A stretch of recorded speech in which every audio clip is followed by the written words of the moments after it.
Dear learners, in this video we will see what is revenue. What do you mean by the term revenue? For example, you're running a factory and you're producing ice cream. And in case if you're selling 10 cups of ice cream, and out of selling 10 cups of ice cream, if you're getting 10 rupees per cup, it means 100 rupees is your revenue.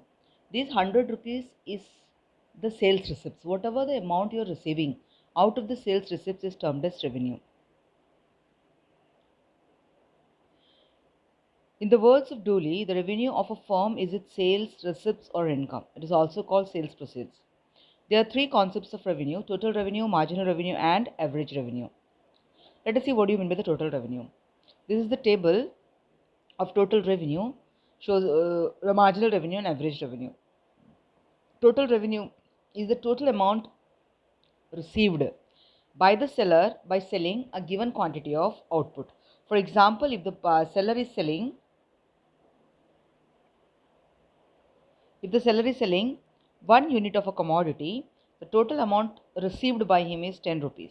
Likewise, if the seller is selling 7 units of commodity, the seller is receiving 28 rupees. This is the total revenue is 28 rupees out of the sale of 7 units which is being sold by the seller. This is known as total revenue.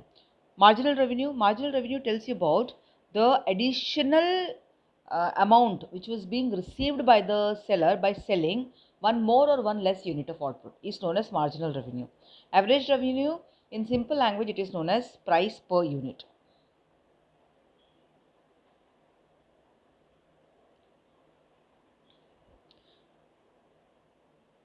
The total revenue, how the total revenue is computed? Total revenue is equal to the number of units sold multiplied by the price per unit. This is generally what we are doing.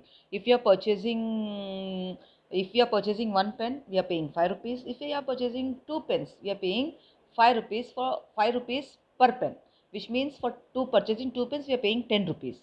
Likewise, the number of units which was sold by the consumer quantity multiplied by average revenue gives the value of the total revenue. Yeah, simply speaking, it is the total revenue is the summation of marginal revenue. Like it is from this table, total revenue is the summation of the marginal revenue. Like marginal revenue is 10 for the first unit, marginal revenue is 8, the 10 plus 8 is your 18, then 10 plus 8 plus 6 is 24. Likewise, it is known as the summation of marginal revenue is also a method how we can find out the total revenue. Marginal revenue. Marginal revenue is a change in the total revenue which results from the sale of one more or one less unit of output, and how it is found. The formula is total marginal revenue is the change in total revenue divided by change in quantity, and the most popular one is total revenue of n number of units minus total number of revenue of n minus 1 number of units. Average revenue. What do you mean by average revenue? Average revenue is the price per unit. Price per unit and average revenue, both the terms are used synonymously. How average revenue is computed? Average revenue is the total amount received divided by number of units sold. Total revenue received divided by number of units sold. Let us see the relationship between this average, total revenue, average revenue, and marginal revenue.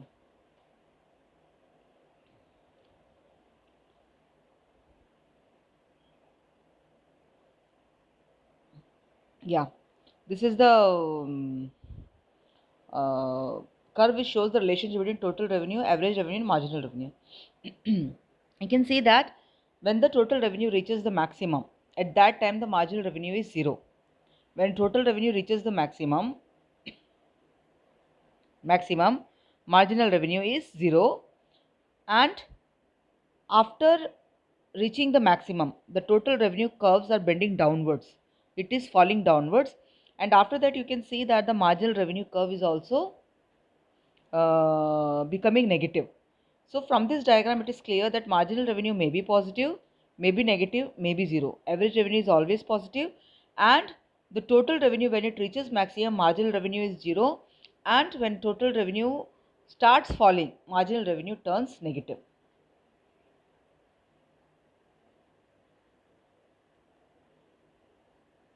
Let us see the revenue curves under different market forms. Like in case of what happens to how the what is the shape of the revenue curve in case of perfect competition, what is the shape of the revenue curve in case of monopoly market and monopolistic competitive market. In case of perfect competition, you can see that there are large number of firms and there are large number of sellers, a large number of buyers as well as large number of sellers, and the product are homogeneous. The product what they are dealing with is homogeneous product, and they are the sellers of the firms or the sellers of the perfect competitive markets are the price takers. The industry is fixing the price on the base of the demand and supply forces, and that is being taken over by the firms under perfect competition. And in case of perfect competition, the buyers are fully aware about the market condition, what is the existing price of the commodity, they are very aware. The sellers can't increase the price, they cannot increase the price. Any number of units if they are selling, they need to sell at the prevailing market price.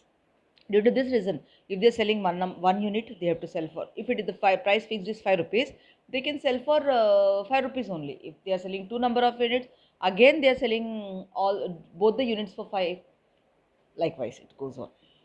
That is the reason why this average revenue curve is parallel to the quantity unit. Average revenue, marginal revenue is both one and the same. It is parallel to x axis. Next one is revenue curve under monopoly market. In case of monopoly market, the seller of the monopoly market is known as the monopolist. The average revenue curve in case of monopolist market, the average revenue curve is sloping downwards, indicating that in case if there is an increase in price, the demand of that commodity may fall down, and in case if there is a fall in price, the demand. This is the general concept which we have seen in case of law of demand. But in case of monopoly market, since monopoly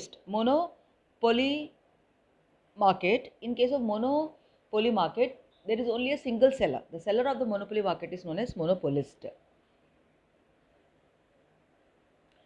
And he can decide either the price or the number of units he wanted to sell. If he is deciding that he has to fix the price, so he has to compromise on the number of units he is going to sell.